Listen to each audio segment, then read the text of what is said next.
আগামীকাল রোববারই ইরানের ওপর মার্কিন বিমান হামলা শুরু করবে আমেরিকা। মধ্যপ্রাচ্যের আকাশে আবারও দুর্যোগ। মার্কিন প্রেসিডেন্ট ডোনাল্ড ট্রাম্পের ইরানকে দেয়া সাম্প্রতিক হুঁশিয়ারি আঞ্চলিক উত্তেজনাকে অনেকটাই চরম পর্যায়ে নিয়ে গেছে। এর মধ্যেই হরমুজ প্রণালীতে ইরানের তাজা গোলাবর্ষণের মহড়া দেওয়ার ঘোষণা পানি আরও ঘোলা করেছে।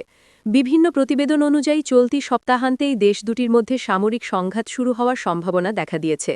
উজবেকিস্তানের শীর্ষ digital news platform operative information centre বিদেশি সংবাদ মাধ্যমের বরাত দিয়ে জানিয়েছে, ওয়াশিংটন প্রশাসন ইতিমধ্যেই সামরিক হস্তক্ষেপের পরিকল্পনা চূড়ান্ত করেছে।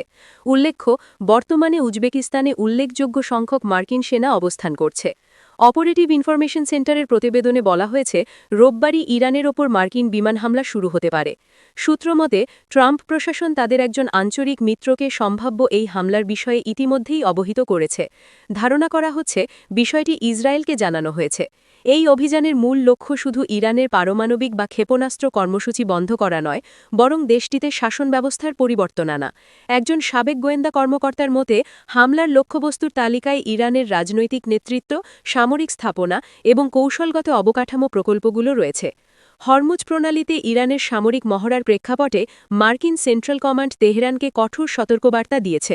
কমান্ড জানিয়েছে, মার্কিন রণতরীর দিকে ইসলামিক রেভলিউশনারি গার্ড কর্পস কোনো ধরনের হুমকি হয়ে দাঁড়ালে তা গ্রহণযোগ্য হবে না।